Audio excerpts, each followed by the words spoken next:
Bismillahirrahmanirrahim. Assalamualaikum warahmatullahi wabarakatuh.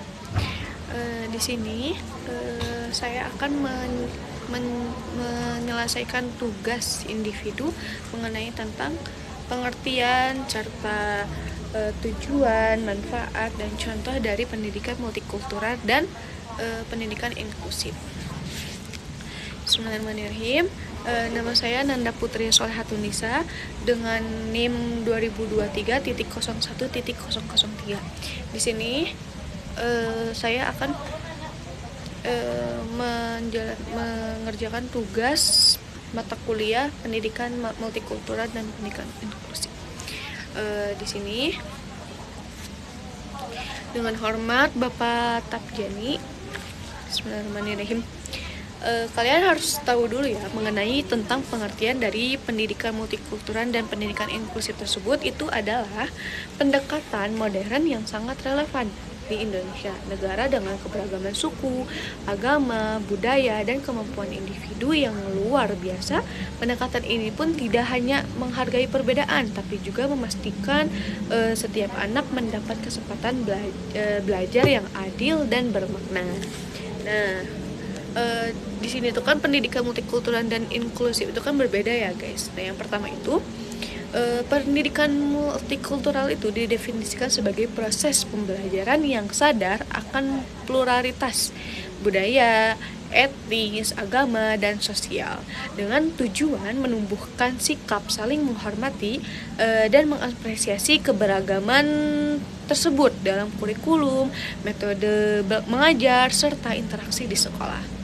Nah, sementara itu, pendidikan inklusif sendiri itu adalah sistem pendidikan yang menempatkan siswa berkebutuhan khusus seperti disabilitas fisik, intelektual, atau latar belakang yang ekonominya rendah. Nah, bersama siswa reguler di kelas biasa. Nah, didukung oleh fasilitas dan adaptasi khusus agar semua bisa berkembang optimal tanpa segregasi. Nah, dalam bahasa sehari-hari itu bayangkan misalkan sekolah itu seperti pesta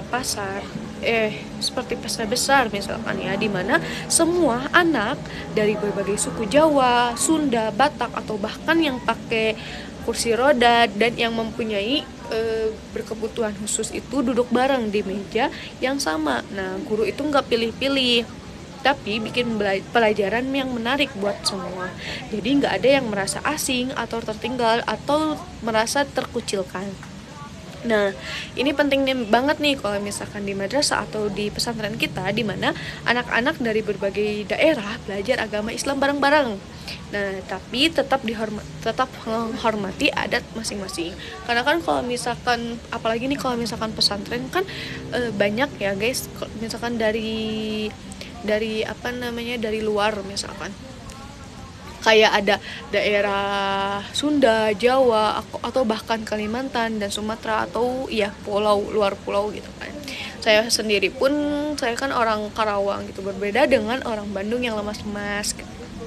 Nah, terus tujuan utama pendidikan multikultural ini meliputi pembentukan transformasi sosial melalui pendidikan yang mengubah sikap, terus yang tadinya diskriminatif menjadi inklusif. Nah, pengembangan kompetensi antar budaya serta persiapan siswa menghadapi masyarakat global yang heterogen. Nah, untuk pendidikan inklusif tujuannya itu yaitu mewujudkan kesetaraan akses pendidikan, meningkatkan prestasi belajar siswa, terus juga membangun empati sosial sejak dini. Nah, pokoknya biar anak-anak itu nggak cuma pintar ilmu guys, tapi juga pintar bergaul. Nah, misalkan nih di sekolah belajar bahwa kayak halo ke orang Papua, karena kan beda ya gayanya sama kita. Kayak misalkan kan kalau misalkan halo tuh kan semua daerah juga kan pasti mengerti gitu kan. Beda dengan kayak misalkan Papua misalkan, kan pasti otomatis mungkin berbeda agamanya juga. Jadi kan kalau misalkan yang orang Islam kan biasanya assalamualaikum gitu kan. Nah kan biasanya orang Papua atau daerah-daerah lain yang bukan Islam bisa menjadi kayak halo gitu. Terus nah ya, jadi untuk bisa sama-sama sopan. Nah, terus manfaatnya itu yaitu sangat banyak sekali ya guys, mulai dari pengurangan prasangka dan stereotip antar kelompok, peningkatan kreativitas melalui pertukaran ide beragam. Nah, terus juga hingga penciptaan lingkungan sekolah itu menjadi harmonis, guys, bebas bullying, serta secara inklusif itu ini membantu siswa berkebutuhan khusus merasa percaya diri. Sementara siswa lain itu belajar empati dan kerjasama tim yang lebih baik. Jadi kan kalau misalkan di kelas nih misalkan, jadi manfaatnya tuh bisa mencegahnya, meminimalisir bullying, karena kan kayak kita tuh udah diajari sejak dini bahwa harus bertoleransi. Nah, terus juga dalam keseharian aja misalkan nih, bayangin kalau misalkan di pesantren ini, kan saya sendiri di pesantren ya, kalau misalkan ada anak yang berkebutuhan khusus berarti kan otomatis misalkan di saat sedang diskusi ataupun cara perilaku yang misalkan dengan anak-anak yang normal dan berkebutuhan khusus itu kan beda ya pasti.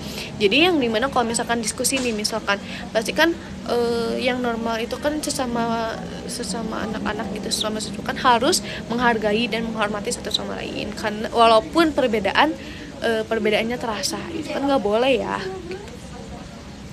Terus juga mereka juga harus menghormati dari suku yang berbeda. Nah, gitu guys. Terus juga di sini saya akan memberi contoh misalkan pendidikan multikultural itu seperti apa sih, gitu kan. Nah, misalkan nih di sini saya membaca bahwa di SMK Bakti Karya Parigi itu ada siswa dari 26 provinsi dan 48 suku. Yang dimana itu tuh siswa termasuk dari daerah Papua dan Malaysia. Pasti kan mereka kan beda-beda ya, maksudnya budayanya dengan kita sehari-hari gitu. Nah, mereka itu tinggal di asrama guys. Jadi kayak misalkan kita pesantren lagi, tapi di sana mah mungkin seperti ya asrama gitu. Jadi belajar bareng-bareng dari bangun tidur sampai ketidur lagi pun mereka belajar bareng-bareng gitu.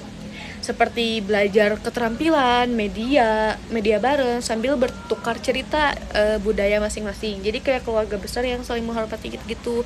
Kayak kan saya sendiri pun kan kalau misalkan di pesantren tuh kalau misalkan kita berbeda dengan ya kan kita satu sama lain pun kan berbeda ya. Jadi ada yang orang ini gitu kan. Jadi kalau misalkan mau tidur nih kan biasanya kalau cewek tuh kan suka saling tukar cerita gitu masing-masing gitu. Jadi kan kita tuh tahu bahwa adat istiadat budaya mereka masing-masing pun beda gitu itu dengan kita. Jadi kita pun tahu kita harus saling menghormati dan saling menghormati dari berbagai perbedaan itu tersebut.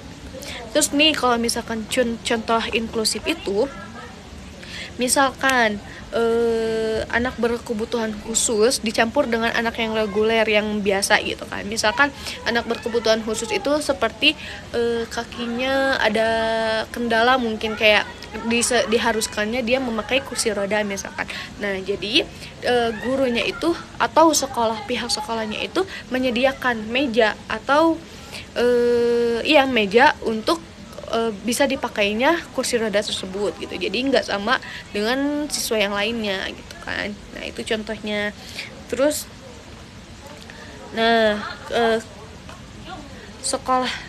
sekolah juga harus memberi hak sesama semua siswa dengan adil gitu kan. Kayak misalkan nih yang anak berkebutuhan khusus juga misalkan dia dengan kekurangannya itu yang tadi yang kursi roda itu. Nah, dia pun bisa dia pun mempunyai hak untuk menjadi ketua kelas atau ikut lomba yang itu tuh harus sama rata dengan anak-anak yang biasanya.